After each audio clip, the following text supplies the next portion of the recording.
بارگاہ الہی میں مستجاب ہیں آپ۔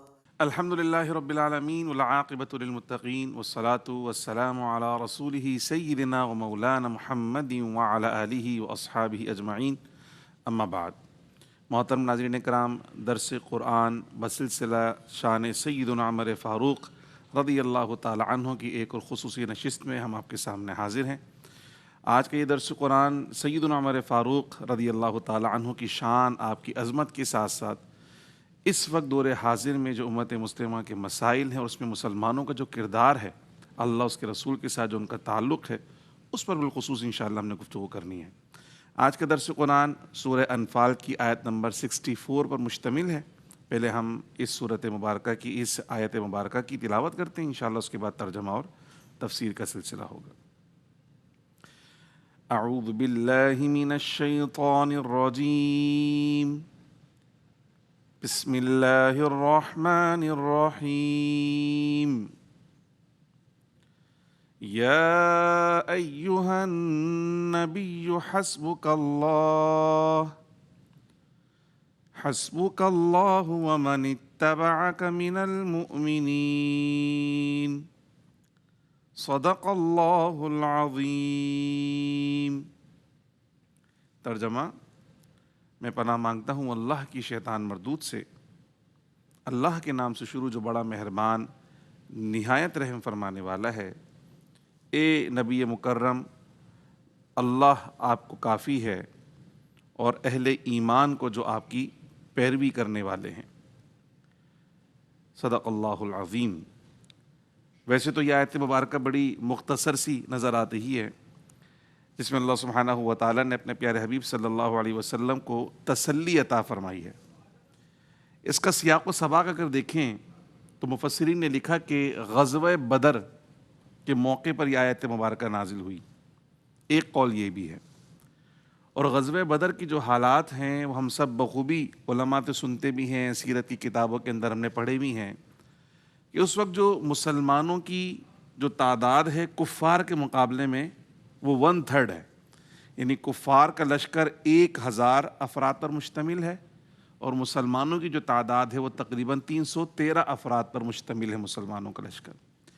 پھر کفار کا جو لشکر ہے وہ اپنے پورے ساز و سامان کے ساتھ میدان جنگ کے اندر موجود ہے، اور ادھر جو مسلمانوں کا جو لشکر ہے اس کے پاس اللہ اور اس کے رسول صلی اللہ تعالیٰ علیہ وسلم پہ بھروسے کے علاوہ اور کوئی ظاہری ساز و سامان ان کے پاس، یعنی جو باقاعدہ آلات حرب ہوتے ہیں وہ ان کے پاس موجود نہیں ہے۔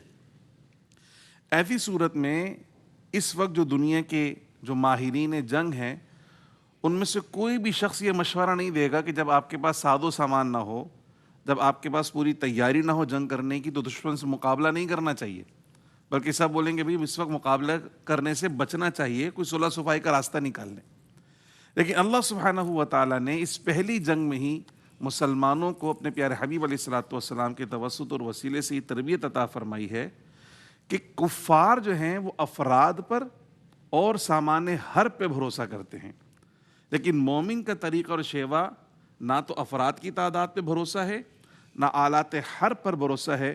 مومن کا اگر بھروسہ ہے تو صرف اور صرف اللہ کی ذات پر ہے، اللہ کی نصرت پر ہے، اور اللہ کی نصرت ہی ہے جس کی وجہ سے مسلمان ہمیشہ کافروں پر غالب ہوتے رہے ہیں۔ تو اس آیت مبارکہ کا جو پس منظر جو غزوہ بدر کے ساتھ نظر آتا ہے، اگر غزوہ بدر کے حالات کو دیکھیں تو اللہ پاک نے فرمایا کہ یا ایھا النبی حسبک اللہ، اللہ آپ کے لیے کافی ہے، یعنی بہترین کارساز اور بہترین آپ کے تمام معاملات کو حل کرنے والا اور آپ کو تمام معاملات کے اندر رہنمائی فراہم کرنے والا اور غیبی مدد اپنی شامل کرنے والا وہ اللہ کی ذات ہے۔ اس لیے آپ نے کس پہ بھروسہ کرنا ہے؟ اللہ پہ کرنا ہے، اللہ آپ کے لیے کافی ہے۔ اب دیکھیں نا کہ اگر کسی کے ساتھ کی بات آئے، میں کسی پریشانی میں ہوں، کسی مشکل میں ہوں، اور میرا کوئی دوست کہہ دے یار تم کیوں پریشانوں میں ہوں نا تمہارے ساتھ، تو میرا حوصلہ بڑھ جاتا ہے کہ ہاں بھی میرا دوست میرے ساتھ ہے۔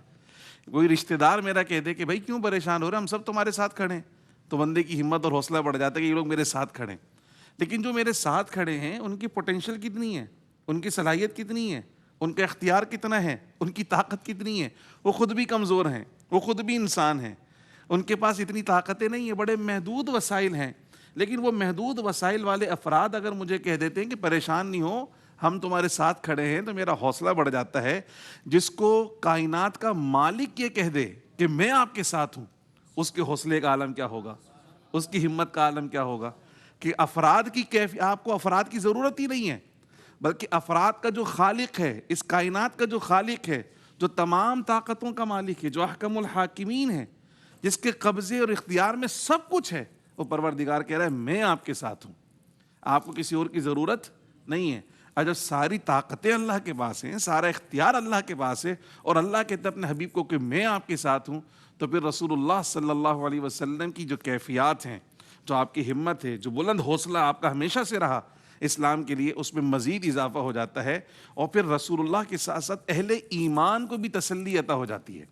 اس آیت مبارکہ کے دو ترجمے کیے گئے، ایک تو یہ کہ اے نبی مکرم صلی اللہ علیہ وسلم، آپ کو اللہ کافی ہے، اور اہل ایمان جو آپ کی پیروی کرنے والے ہیں وہ بھی آپ کے لیے کافی ہیں۔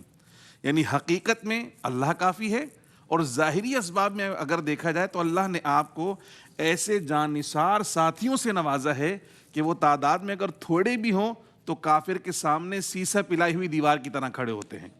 وہ چھوٹے حوصلے والے نہیں کہ آپ کو چھوڑ کر چلے جائیں، آپ کو میدان جنگ میں اکیلا چھوڑ کر چلے جائیں، بلکہ وہ آپ کے شانہ بشانہ کھڑے ہوئے ہیں، تو وہ بھی آپ کی مددگار ہیں، اللہ ہی کی طرف سے ہیں۔ ایک تو یہی ترجمہ کیا گیا، اور دوسرا ترجمہ یہ کیا گیا کہ اے اللہ کے حبیب صلی اللہ علیہ وسلم، آپ کے لیے بھی اللہ کافی ہے، اور اہل ایمان کے لیے بھی اللہ کافی ہے۔ یعنی جو رسول اللہ کی پیروی کرنے والے ہیں، رسول اللہ کی اتباع کرنے والے ہیں، حضور کے زمانے میں بھی اور قیامت تک جتنے اہل ایمان ہوں، سب کو تسلی عطا کر دی گئی کہ اگر تم کفار کے سامنے کبھی مقابلے میں کھڑے ہو اور تم اپنے دل اور جان کے ساتھ اس بات کی گواہی دیتے ہو کہ میں رسول اللہ کی اتباع میں ہوں، تو اگر تم رسول اللہ کی اتباع میں ہو تو وہ پروردگار جو غزوہ بدر میں مسلمانوں کی مدد کر سکتا ہے، وہ آج بھی مسلمانوں کی مدد فرماتا ہے۔ اس لیے مسلمانوں کو کبھی اپنے دل چھوٹے کرنے کی ضرورت نہیں ہے۔ اللہ پاک نے ایک اور جگہ فرمایا کہ وَلَا تَحْزَنُوا وَأَنْتُمُ الْأَعْلَوْنَ إِن كُنتُم مُؤْمِنِينَ، اگر تم غلبہ چاہتے ہو، غمگین نہ ہو، مایوس نہ ہو، اگر تم غلبہ چاہتے ہو تو غلبے کی کیا صورت ہے؟ فرمایا ان کنتم مؤمنین، اگر تم سچے مومن ہو تو تمہیں کیا مل جائے گا؟ غلبہ مل جائے گا، کفار پر تم غالب رہو گے۔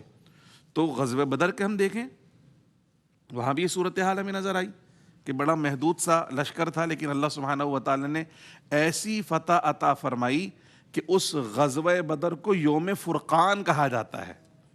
ایسی ہیبت اللہ نے مسلمانوں کی کفار کے دل پر طاری فرما دی ہے کہ مشرکین مکہ تو ذلیل و رسوا ہوئے ہی ہوئے، وہ جنگ میں ہارے، شکست ان کا مقدر بنی، لیکن اس کے علاوہ جو چھپے ہوئے دشمن تھے مسلمانوں کے، جو مدینے میں بغض رکھتے تھے مسلمانوں سے، ان پر بھی اللہ نے مسلمانوں کی ہیبت طاری فرما دی کہ دیکھو بے شک اللہ آپ کو کافی ہے۔ آج تعداد میں تھوڑے ہوں تب بھی اللہ پہ بھروسہ کرنا ہے، اور جب تم تعداد میں بہت زیادہ ہو اور سامان حرب بھی تمہارے پاس بہت زیادہ ہو، تب بھی تم نے فقط اللہ پر بھروسہ کرنا ہے۔ کبھی بھی میدان جہاد میں حوصلے پست نہیں کرنے ہیں۔ جب تمہاری نگاہ، جب تمہارا خیال، جب تمہارا تعلق اللہ سبحانہ و تعالیٰ کے ساتھ مضبوط ہو جائے گا تو پھر سمجھو کہ تمہیں کسی اور ظاہری سبب کی ضرورت باقی نہیں رہے گی۔ اس آیت مبارکہ کے ایک شان نزول مفسرین نے یہ بھی لکھا کہ یہ سیدنا عمر فاروق رضی اللہ تعالی عنہ کے قبول اسلام کے موقع پر نازل ہوئی۔ اچھا، ایک آیت مبارکہ کے ایک سے زیادہ شان نزول بھی ہو سکتے ہیں، اس میں کوئی پریشانی والی بات نہیں ہے۔ جو مفسرین ہیں، جو قرآن کے ساتھ تعلق رکھتے ہیں، ترجمہ تفسیر پڑھنے والے، ان کو اندازہ ہے کہ ایک ہی آیت مبارکہ ایک سے زائد مرتبہ بھی نازل ہو چکی ہے، کوئی مسئلہ نہیں ہے اس کے اندر۔ تو ایک جو اس کے اندر شان نزول آتا ہے کہ سیدنا عمر فاروق رضی اللہ تعالیٰ عنہ، آپ کے قبول اسلام کے موقع پر یہ آیت مبارکہ نازل ہوئی۔ اس وقت جو حالات تھے اسے بھی ذرا اگر ذہن میں لے کر آئیں کہ حضور علیہ الصلوۃ والسلام نے اعلان نبوت فرمایا، اور آپ کے اعلان نبوت کے بعد وہی مکے والے جو آپ کو صادق اور امین کہا کرتے تھے وہ آپ کے بدترین دشمن ہو گئے۔ جو آپ پر بھروسہ کرتے تھے، جو آپ سے اپنے فیصلے کرواتے تھے، وہ آپ کے دشمن ہو گئے، اور معاذ اللہ آپ صلی اللہ علیہ وسلم پر بہتان ترازیاں کرنا شروع کر دیں، آپ کو تکلیفیں پہنچانا شروع کر دیں، آپ کے صحابہ کو تکلیفیں دینا شروع کر دیں، یہاں کہ تقریباً 6 سال کا جو عرصہ گزرا ہے اعلان نبوت کے بعد، اس میں صرف 39 لوگ مسلمان ہوئے. 6 سال کا طویل عرصہ صرف 39 لوگ مسلمان ہوئے. اور جو مسلمان ہوئے ہیں وہ چھپ کر نمازیں پڑھ رہے ہیں، اپنا ایمان چھپانے کی کوشش کر رہے ہیں، چونکہ ان پہ ظلم و ستم کے پہاڑ توڑے جا رہے ہیں. اس وقت رسول اللہ صلی اللہ تعالیٰ علیہ وسلم نے اللہ کی بارگاہ میں دعا کی، اللہم اید الاسلام بعمر بن الخطاب، اے اللہ عمر بن خطاب کے ذریعے اسلام کو طاقت عطا فرما، قوت عطا فرما. اور رسول اللہ صلی اللہ علیہ وسلم کی دعا سیدنا عمر فاروق کے حق میں قبول ہوئی. اور یہ عمر فاروق رضی اللہ تعالیٰ عنہ اسلام کے بدترین دشمنوں میں سے تھے، انہیں اسلام پسند ہی نہیں تھا. اور جس وقت یہ اسلام لے کر آئے ہیں اس وقت اپنے گھر سے جو نکلے ہیں یہ رسول اللہ کو شہید کرنے کے ارادے سے نکلے ہیں. ان کے ہاتھ میں تلوار ہے اور رسول اللہ کی شہید کرنے کے لیے جا رہے ہیں. کہ راستے میں کسی نے پوچھا، اے عمر کہاں جاتے ہو؟ یہ ننگی تلوار لیے کس ارادے سے نکلو؟ کہ آج میں پیغمبر اسلام حضرت محمد صلی اللہ تعالیٰ علیہ وسلم کو جو ہے وہ آج قتل کرنے کے ارادے سے نکلا ہوں معاذ اللہ. تو کہا کہ ان کو بعد میں ان کی خبر لینا، پہلے اپنے گھر کی تو خبر لو. تمہاری بہن اور بہنوئی بھی اس نبی کا کلمہ پڑھ کے مسلمان ہو گئے ہیں. تو آپ اپنی بہن کے گھر گئے، دیکھا کہ وہاں تلاوت قرآن کی آواز آ رہی تھی. تو آپ نے اپنی بہن کو بھی مارا، اپنے بہنوئی کو بھی مارا. اور پھر جب بہن کا وہ چہرہ دیکھا لہو روحان ہوا اور بہن نے پورے عزم کے ساتھ جو حضرت عمر فاروق کی بہن کے لہجے میں، جس طرح اجدار آباد میں کہا کہ عمر اب تم ہماری جان لینا چاہو تو جان لے لو، لیکن ایمان نہیں لے سکتے. اب رسول اللہ پہ ہم نے کلمہ پڑھ لیا ہے تو اب ہم ان کا دین نہیں چھوڑ سکتے. تو بہن کی وہ جملے سیدنا عمر فاروق کے دل پہ اثر انداز ہوئے. اردہ رسول اللہ کی دعا کہ اے اللہ اس کے ذریعے اسلام کو قوت عطا فرما. تو آپ نے کہا کہ بھی وہ جو قرآن پڑھ رہے تھے مجھے دکھاؤ، تم کیا پڑھ رہے تھے؟ تو آپ کی بہن نے کہا بھی ناپاک لوگ اس کو ہاتھ بھی نہیں لگا سکتے، گو کہ بھی مسلمان نہیں ہوئے لیکن پھر بھی حکم.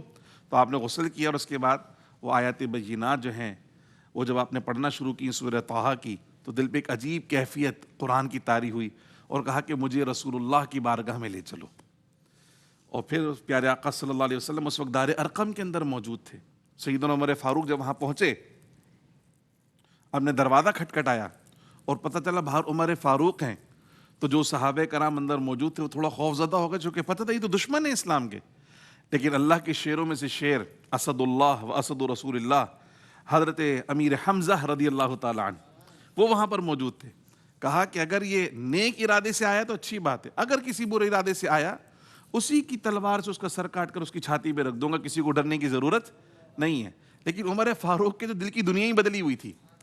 وہ جب اندر آئے تو وہ عمر جو کچھ لمحے پہلے رسول اللہ صلی اللہ علیہ وسلم کا سر اتارنے کے لیے نکلے تھے اپنی تلوار سے، اب وہی عمر رسول اللہ کے قدموں میں اپنا سر رکھے ہوئے بیٹھے ہیں. یا رسول اللہ صلی اللہ علیہ وسلم مجھے بھی اپنے غلاموں کی فہرست میں شامل فرما لیجئے. اور آپ نے کلمہ پڑھا. اور سیدنا عمر فاروق جب مسلمان ہوئے ہیں تو سرکار نے فرمایا کہ جتنی خوشی فرش والوں کو ہوئی ہے اتنی ہی خوشی آسمان والوں کی ہوئی ہے. یعنی فرشتوں نے بھی خوشیاں منائی ہیں سیدنا عمر فاروق کے اسلام پر. تو اللہ نے فرمایا کہ اے نبی اللہ بھی تمہیں کافی ہے، اور اب دیکھو اللہ نے جو تمہیں مومنوں کی جماعت عطا کر دی ہے یہ بھی تمہارے لیے ظاہری اسباب میں کافی ہے. کہ عمر فاروق کی اسلام لانے سے کفار مکہ پہ ایک ہیبت طاری ہوئی اور مسلمانوں نے علی اعلان باقاعدہ حرم کے اندر جا کر نماز پڑھی، اور کسی کافر کی مجال نہیں تھی کہ وہ مسلمانوں کو ہاتھ لگا سکتا. تو اس طرح اللہ سبحانہ و تعالیٰ نے سیدنا عمر فاروق رضی اللہ تعالیٰ عنہ کو اسلام کی طرف راغب کیا. رسول اللہ کی دعا، اس لیے تو سیدنا عمر فاروق کو مراد رسول کہا جاتا ہے کہ آپ وہ ہیں جنہیں خود رسول اللہ نے دعاؤں میں مانگا اللہ سے کہ اللہ مجھے عمر فاروق عطا فرما. اور سرکار دو عالم نور مجسم صلی اللہ علیہ وسلم کا یہ جو خاص انداز تھا ان کے لیے، ایسا محبت بھرا انداز پھر کسی اور کے لیے سرکار نے اختیار نہیں فرمایا. اور پھر جس کو سرکار نے مانگا ہے پھر وہ ایسا عظیم الشان صحابی بنا ہے. یہ رسول اللہ صلی اللہ علیہ وسلم کی جو خلافت علی منہاج النبوہ ہے اس میں آپ کے زمانے خلافت کو آج پوری تاریخ انسانی میں کہا جاتا ہے کہ جیسی بہترین مینجمنٹ سیدنا عمر فاروق نے خلافت اسلام کے زمانے میں کی ہے، ایسی حکمرانی آج تک دنیا پہ کوئی انسان نہیں کر سکا ہے. جو انتظام، جو حکومتی نظام آپ نے قائم کیا ہے وہ رسول اللہ صلی اللہ علیہ وسلم کی تعلیمات کا بہترین عملی نمونہ نظر آتا ہے. تو یہ آیت مبارکہ جس میں اللہ نے اپنے پیارے حبیب صلی اللہ علیہ وسلم کو بھی تسلی عطا فرمائی اور تمام اہل ایمان کو یہ تسلی عطا فرمائی کہ دیکھو قیامت تک کفر اور حق اس کے درمیان ہمیشہ یہ سلسلے چلتے رہیں گے، حق اور باطل کے درمیان ہمیشہ جو ہے وہ یہ میدان کارزار جمع رہے گا. اور اللہ کے حبیب نے فرمایا کہ الجہاد ماض الی یوم القیامہ، جہاد تو قیامت تک رہے گا. فرمایا الاسلام یعلو ولا یعلا، اسلام تو غالب ہونے کے لیے آیا، مغلوب ہونے کے لیے نہیں آیا. تو اسلام کیسے غالب ہوگا؟ مسلمانوں کے ذریعے اللہ نے غالب کرنا ہے. تو مسلمانوں کو تسلی عطا فرما دی کہ تمہارے لیے تمہارے زمانے کی بڑی بڑی سپر پاورز تمہارے مقابلے میں کیوں نہ کھڑی ہو جائیں، اور کفر اپنی تمام تر ساز و سامان کے ساتھ تمہارے مقابلے میں کیوں نہ کھڑے ہو جائے، تم نے ان سے گھبرانا نہیں ہے، ان کی تیاری سے نہیں ڈرنا، ان کی ساز و سامان سے مرعوب نہیں ہونا، چونکہ ان کے پاس آلات حرب ہیں اور تمہارے ساتھ اللہ کی مدد ہے، تمہارے ساتھ رسول اللہ کی دعائیں ہیں. تو انشاءاللہ تم یقیناً غالب ہو کر رہو گے اور اللہ سبحانہ و تعالیٰ تمہیں فتح و نصرت سے نوازے گا. تو سیدنا عمر فاروق رضی اللہ تعالیٰ عنہ کی سیرت اس آیت مبارکہ کی روشنی میں نظر آتی کہ اللہ نے ان کے ذریعے کیسے اسلام کو طاقت عطا فرمائی، توانائی عطا فرمائی، قوت عطا فرمائی. اور آج کا مسلمان بھی اگر رسول اللہ سے اپنا تعلق مضبوط کر لے، حضور سے اپنا عملی تعلق مضبوط کر لے، تو آج کا مسلمان بھی تمام تر عظمتوں کا مالک بن سکتا ہے اور تمام تر رفعتیں اس کے سر پر سجائی جا سکتی ہیں اور تمام تر طاقتیں اور حکومتیں آج بھی اس کو عطا ہو سکتی ہیں. بس شرط اتنی سی ہے کہ اپنا تعلق رسول اللہ کے ساتھ مضبوط کر لیجیے. اللہ کریم ہم سب کو قرآن مجید فرقان حمید کی اس آیت مبارکہ پر عمل کرنے کی توفیق عطا فرمائے اور سیدنا عمر فاروق کے صدقے میں ہمیں عملی تعلق رسول اللہ کے ساتھ مضبوط کرنے کی توفیق عطا فرمائے. آمین. تو ہمارے ساتھی جو آج ہمارے نوجوان ماشاءاللہ اسٹوڈیو کے اندر موجود ہیں، درس قرآن میں ہمارے ساتھ شریک رہے. یقیناً ان کے ذہن میں کوئی نہ کوئی سوال آیت مبارکہ سے آیا ہوگا درس سنتے ہوئے، تو ان کا سوال شامل کرتے ہیں. السلام علیکم ورحمۃ اللہ وبرکاتہ. وعلیکم مفتی صاحب میرا سوال یہ تھا کہ ہمیں کیسے جہاد کی تیاری کرنی چاہیے؟ ماشاءاللہ ماشاءاللہ، بہت ہی خوبصورت سوال، بہت پیارا سوال ہے. اور حقیقت یہ ہے کہ مسلمان ہمیشہ جذبہ جہاد سے سرشار ہوتا ہے اور اس کو رہنا چاہیے. اصل میں جہاد جو ہے ایک طرف تو کفار سے مقابلے کا نام ہے اور دوسری طرف جہاد ہر باطل قوت سے مقابلے کا نام ہے. تو ہم جیسے نفس کے خلاف جہاد کر رہے ہیں اور ابلیس کے خلاف جہاد کر رہے ہیں، اسی طرح جو دجالی نظام اس کے خلاف جہاد کر رہے ہیں. تو ہر وہ چیز جو اللہ سے دور کرنے والی ہے یا دین کے خلاف ہے، جب ہم اس کا مقابلہ کر رہے ہوتے ہیں تو ہم جہاد ہی کر رہے ہوتے ہیں. تو ہر طبقے کا جہاد اپنی نوعیت کا الگ ہے.